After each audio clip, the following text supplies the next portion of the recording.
Oh. Oda and the Obirabo. Money, have you? Oda Otagi testimony, Mayam Tawa, Kamnungaya, and the Josum, YouTube, Mayam, Yavarosa. Muslim convert over among them. I do Yam the Hindu family, I'm the strong work family, I Munzo. Oh. I do a Samuti food together. Some Sanjay. Oh. I know Sanjay 1997 Deradun. Oh. Deradun Clement Town and the Army came Manunda Akui to Rama jail.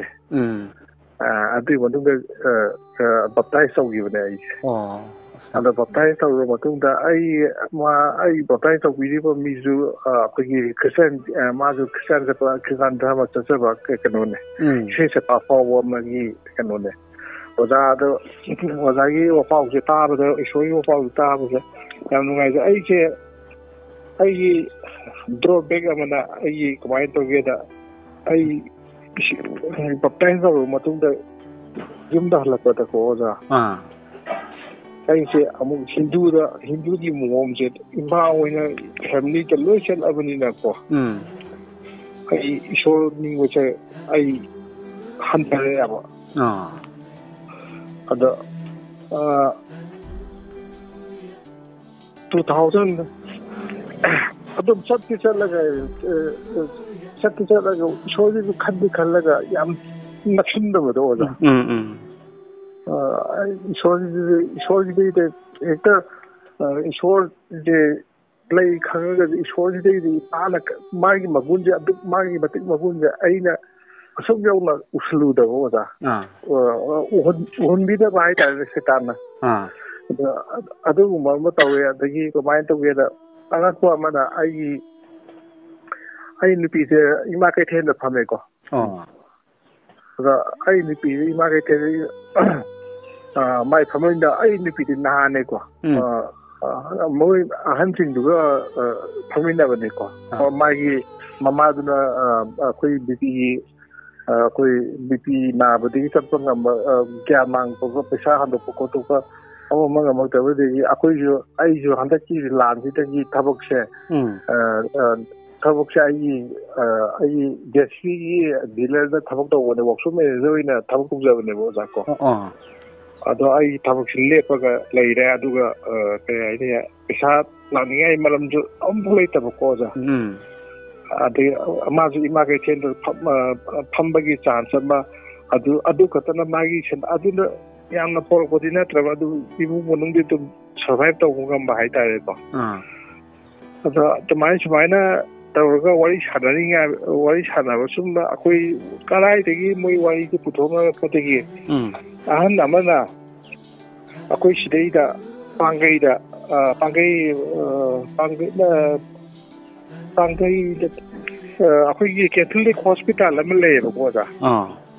Catholic Hospital, it is the operation the Udan, there was a Mahak community. A data Mahaki room data, Akui, Prahuji Suze, some photo theatre. Photos should be able to she's about mana. Mana Nushida, Marasum, it was in Nushine Haraga. They are low Gilokandaba. Adata, low Gilokandra, Adata, or it over a minor warrior, but on Tomar Cosanita, Tomar Cosagi, and the Pina, what is fine away. The Lan Prahu Lokuroga, Amkado a petty, Tato H. Taraco White of Sia, Aquia Wari, Aquia, when I was some Wasalesum. For I whatever each a co. I am worried Tabok Suda was a heap at the Heglan Ho with the Ginagoda. I Tabok, I Tansana, Tabuk Kingdom. And in my party, Moidi Convertoke, Dum Lake.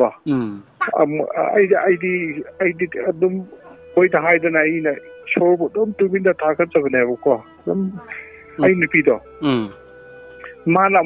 want to give Kazabi here in Clever. Marty born again Hirata Greva. Mahak mami surgula kawe bako. Maze hudiki Sunday kutigi akoi tumin na akoi mitagi church samale bako. Akoi moi hong nambol ba muksat ko. Duka ya school ta muksat atagi moi mafam je hong haina ga tawe bako. Ado akoi isi amanu pisambi budigi mazu changre bako. Lama changi de akoi je kitang sum shorna pibire ba ko thong hangi adu ma de chi pipa bu phone ji ta ko ozagi da dum yeng thadure ba ko adu ai am nu shi ba ma ngasi amuk kanona ko muslim ama kana to bi bu do ma ko gi maya mara manaw naga kana oita kana mapa to ken bi bu do Pandoksan mapana masa hingaluka adu mana tikala ko poto asebone oza sumai ju khaga paje o sum thimna ko ne ko adu koi quran ga kano ga ti kitang bi mai nei na brana khalle boza ko mo koina muslim ba yamna moina lai de tawta de moidi lai gi binai we ge da ni adu we ge da ni hayu da akoi gi kan bi bane ba akoi ti koi to buji shuna kasi o ta mi halo haide na haide za akoi to buji sidi yena bu nu shibi yo haibu o yena bu ko mai nu shibo ngam te no za Meeoiba ko na bu mane adu oza gi wa paw ge taraga yang ngai da bu oza gi phone number jam khangning ba da kai guma every prayer khudi mukta ko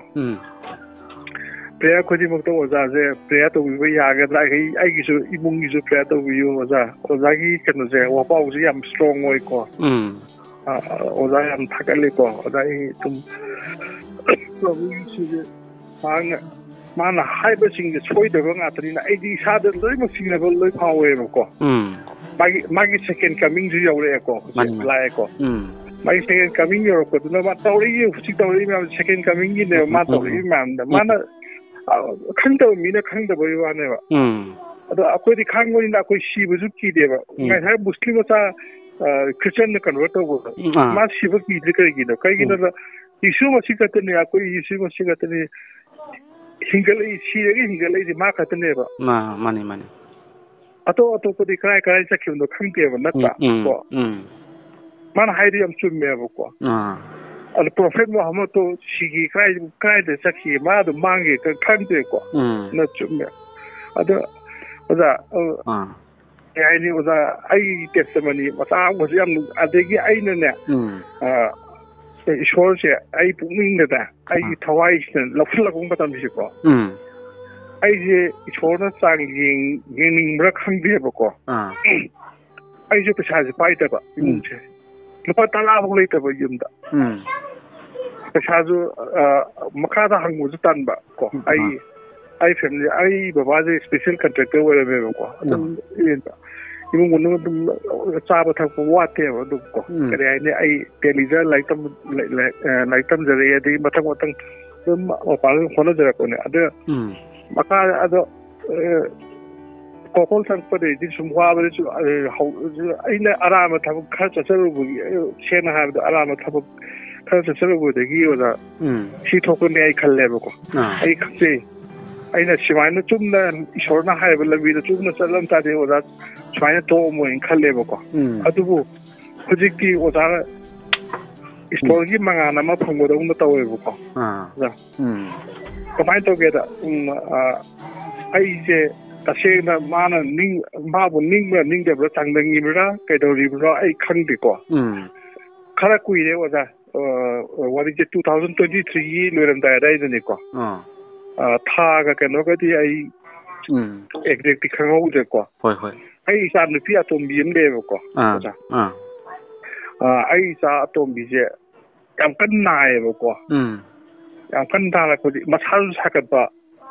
de ge lok chu khu ba sao thau ya da ko sao thau ya da na 6 days tashalakre ma che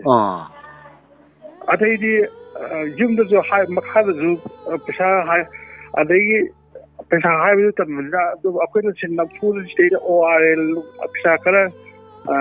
ꯃꯁꯤ ꯃꯆꯥ ꯈꯔ ꯇꯧꯔꯒ ꯑꯩꯈꯣꯏꯒꯤ ꯑꯣꯏꯜꯒ ꯑꯗꯨꯝ ꯃꯥꯟꯅꯩ ꯏꯁꯤꯡ ꯑꯔꯨꯝꯕꯗꯒ ꯇꯧꯔꯒ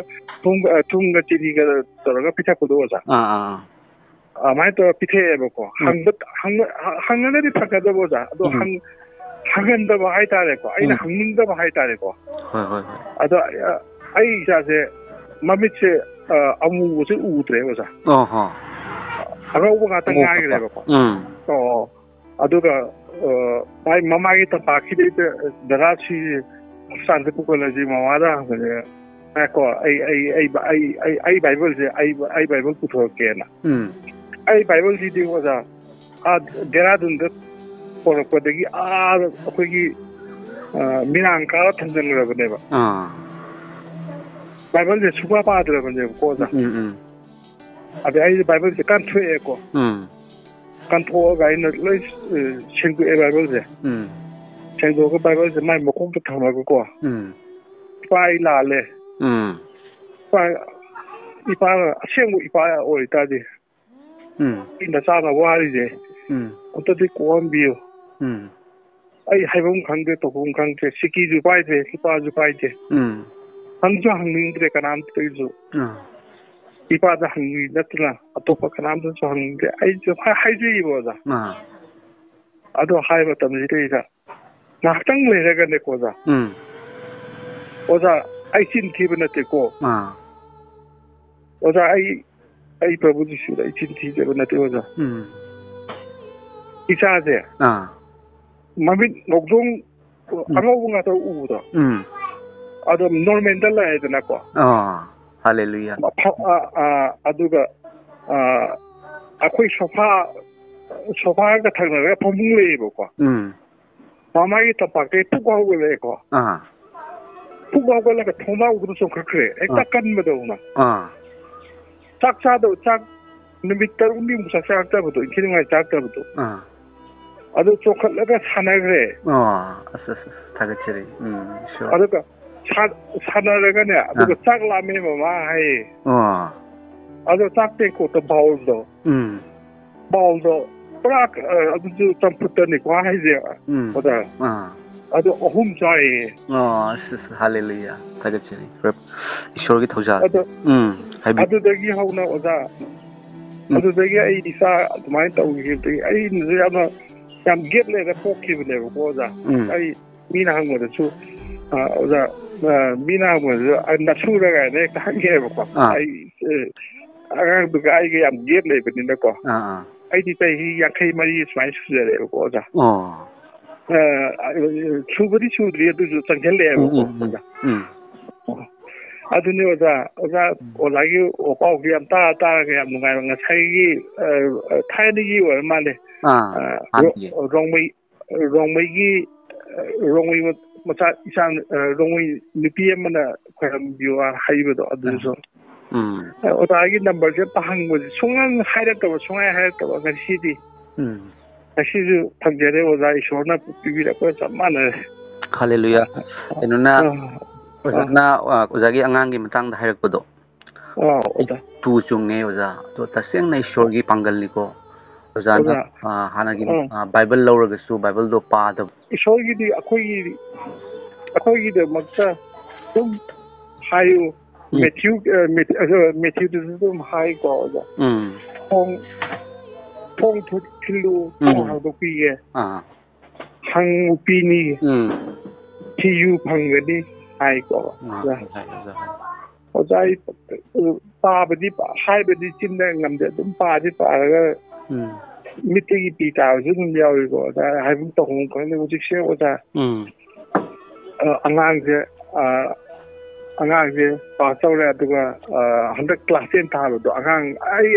3ꯅꯦꯕ ꯑꯣꯖꯥ ꯑꯉꯥꯡ 3ꯅꯦ ꯑꯗꯨꯒ ꯅꯨꯄꯥ ꯃꯆꯥ ꯑꯃꯗꯤ MA ꯂꯣꯏꯁꯤꯜꯂꯦꯀꯣ ꯑꯗꯒꯤ ꯅꯨꯄꯤ ꯃꯆꯥꯗ ꯍꯟꯗꯛ 10 ꯊꯥꯕꯗ ꯒ꯭ꯔꯦꯗ A ꯐꯪꯉꯦ ꯑꯣꯖꯥ ꯑꯁ ꯌꯥꯝ ꯊꯥꯒꯠꯂꯤ ꯏꯁꯣꯔꯕꯨ ꯑꯗꯨꯒ ꯂꯦꯇꯔ 4 ꯆꯠꯂꯦ ꯑꯣꯖꯥ ꯑꯗꯨꯒ ꯃꯥꯅ ꯄꯥꯝꯖꯕ ꯁ꯭ꯀꯨꯜꯗꯨꯗꯤ ꯐꯪꯗ꯭ꯔꯦ ꯑꯣꯖꯥ ꯑꯗꯣ ꯐꯪꯅꯕꯗꯤ ꯃꯥꯒꯤ ꯃꯌꯥꯝꯕꯗꯣ ꯑꯩꯈꯣꯏꯒꯤ ꯀꯣꯏꯆꯦꯟ ꯆꯦꯟꯕꯗ ꯃꯤꯡ ꯆꯟꯕ ꯌꯥꯅꯕꯗꯤ oza honnari oza adudu pratna amta tawbi amta yahanbiraga oza tawbiyo oza prathana aigidu ishorida ningbaje aidi amuk kaawbugume wakhanse miyoibi humnabi em leidana oza adumaina hek tawbugumju tawweba ko oza miyoibi humnabi em leidana oza adumaina hek tawbugumju tawweba ko oza oza kasum oza dugine adugi matangda kaisum langtaknabiganu oza ishorna ngasi oza na ingonda phone tawhanbirakpa aduga aina oza ishorgi wapau semjabasidi aidi aina Jesu Christa khangjakhiba matamse aina pastor mapuraga oza aise anaba phauroktana ai loi tajare oza adugi aina Jesu hakpiganu hairamaga dum kapna dum leirabani oza aise safety officer ki post da oza ONGC ki manunga thabak tawrami hoi ai oza gi loi tajare loi tare thabak tawbuga ngamna yam wana leirambado adigi ozana mi amju thangi ko ada ozaga thabak tawina ONGC manunga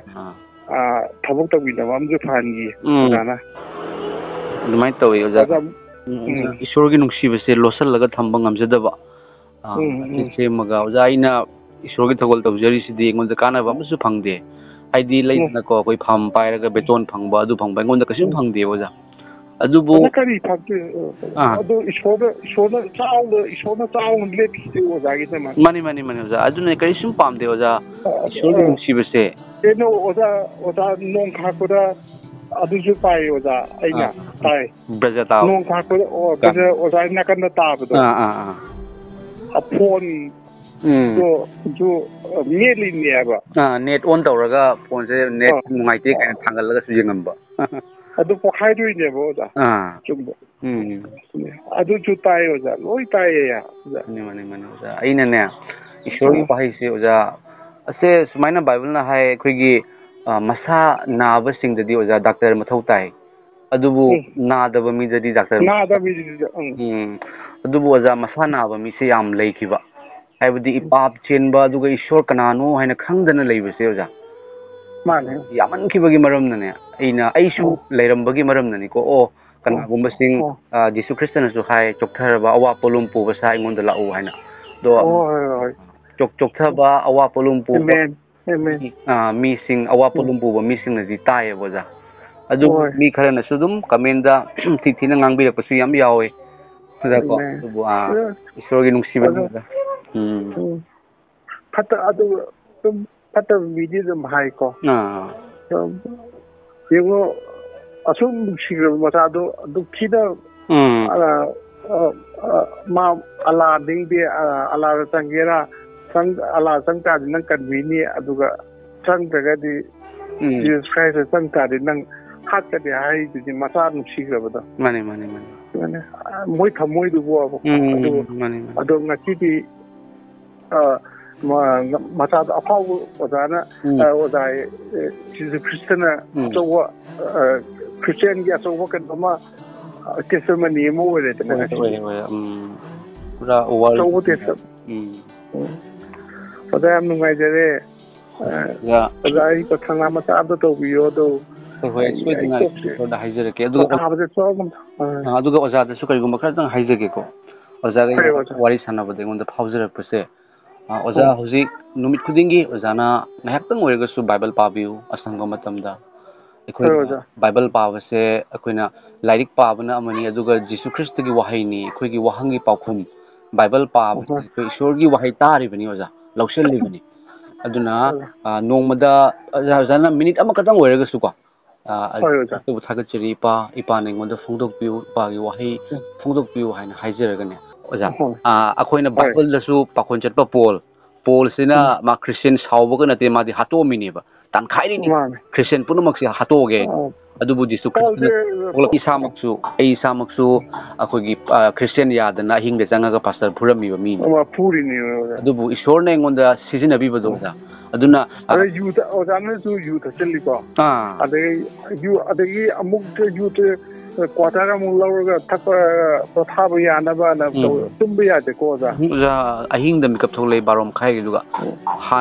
ꯍꯥꯟꯅ ꯀꯣꯛ ꯉꯥꯎꯕꯗꯒꯤ ꯍꯦꯟꯅ ꯉꯥꯎꯔ ꯂꯩꯔꯝꯃꯦ ꯑꯣꯖꯥ ꯑꯗꯒꯤ ꯑꯣꯖꯥ ꯒꯨꯂꯤꯁꯨ ꯆꯥꯏꯀꯣ ꯒꯨꯂꯤꯗꯤ ꯑꯣꯖꯥ ꯑꯩ ꯇꯨꯝꯅꯕꯒꯤ ꯒꯨꯂꯤꯁꯦ ꯑꯩꯈꯣꯏ ꯑꯅꯤ ꯑꯍꯨꯝ ꯆꯥꯔꯒ ꯑꯗꯨꯝ ꯇꯨꯝꯈ꯭ꯔꯕꯅꯤ ꯆꯍꯤ 3-4ꯃꯨꯛ ꯑꯣꯏꯔꯝꯒꯅꯤ ꯍꯤꯗꯥꯛ ꯇꯨꯝꯅꯕꯒꯤ ꯍꯤꯗꯥꯛ ꯌꯣꯟꯕ ꯃꯤꯅ ꯐꯥꯔꯃꯥꯁꯤ 6-7ꯅ ꯄꯤꯌꯨ ꯌꯥꯔꯛꯇ꯭ꯔꯕꯅꯤ ꯍꯥꯏꯁꯦ ꯑꯣꯖꯥ ꯅꯪꯉꯣꯟꯗ ꯄꯤꯔꯔꯣꯏ ꯅꯪ ꯁꯤꯔꯅꯤ ꯑꯩꯅ ꯍꯥꯏ ꯗꯥꯛꯇꯔꯗꯒꯤ ꯏꯔꯒ ꯄꯨꯔꯛꯑꯣ ꯍꯣꯏ ꯑꯗꯨꯃꯥꯏꯅ ꯇꯧꯔꯝꯃꯦ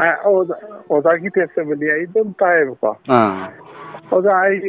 ꯑꯩ ꯅꯨꯄꯤꯗꯨ ꯂꯨꯍꯣꯡꯕ ꯑꯃ ꯆꯠꯈꯤꯕꯀꯣ ꯑꯩ ꯅꯝꯕꯔ ꯈꯪꯉꯕꯅꯤꯅ ꯐꯣꯟ ꯇꯧꯍꯟꯖꯔꯛꯄ ꯌꯥꯒꯗ꯭ꯔꯣ ꯑꯣꯖꯥ? ꯌꯥꯅꯤ ꯑꯣꯖꯥ ꯑꯩꯈꯣꯏ ꯈ꯭ꯔꯤꯁꯇꯗ ꯑꯩꯈꯣꯏ ꯏꯆꯤꯜ ꯏꯅꯥꯎ ꯉꯥꯛꯇꯅꯤ ꯑꯣꯖꯥ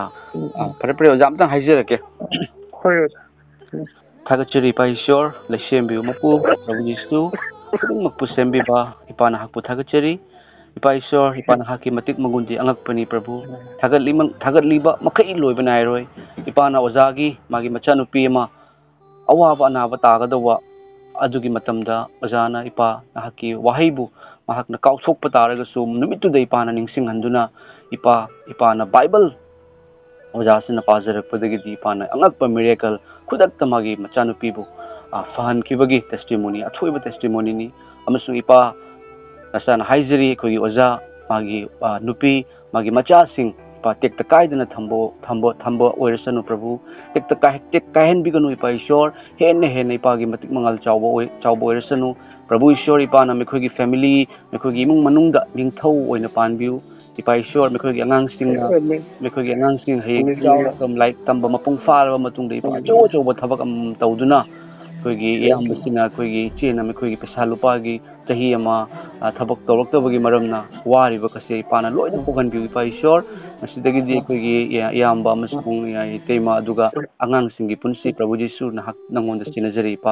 ꯏꯄꯥꯅ ꯂꯣꯏꯅꯕꯤꯌꯨ ꯃꯈꯣꯏꯒꯤ ꯌꯨꯝꯗ ꯅꯤꯡꯊꯧ ꯑꯣꯏꯅ ꯄꯥꯟꯕꯤꯌꯨ ꯃꯈꯣꯏꯅ ꯆꯠꯀꯗꯕ ꯂꯩꯒꯗꯕ ꯃꯐꯝ ꯄꯨꯝꯅꯃꯛꯇ ꯄ꯭ꯔꯚꯨ ꯖꯤꯁꯨ ꯈ꯭ꯔꯤꯁꯇꯅ ꯀꯣꯟꯁꯤꯟꯕꯤꯌꯨ ꯍꯥꯏꯗꯨꯅ ꯏꯉꯝ ꯉꯝꯕ ꯏꯄꯥ ꯏꯁꯣꯔ ꯅꯍꯥꯛꯀꯤ ꯅꯆꯥꯅꯨꯄꯥ ꯄ꯭ꯔꯚꯨ ꯖꯤꯁꯨ ꯈ꯭ꯔꯤꯁꯇꯒꯤ ꯃꯤꯡ ꯁꯣꯟꯖꯗꯨꯅ ꯈꯨꯔꯨꯝꯖꯔꯤꯕꯅꯤ ꯑꯃꯦꯟ ꯑꯃꯦꯟ ꯍꯜꯂꯦꯂꯨꯌꯥ ꯑꯣꯖꯥ ꯅꯨꯡꯉꯥꯏꯖꯩ ꯊꯝꯖꯕ ꯑꯣꯏꯖꯒꯦ ꯑꯣꯖꯥ ꯍꯣꯏ ꯑꯣꯖꯥ ꯏꯁꯣꯔꯅ ꯐꯪꯍꯟꯕꯤꯕ ꯑꯣꯏꯁꯅꯨ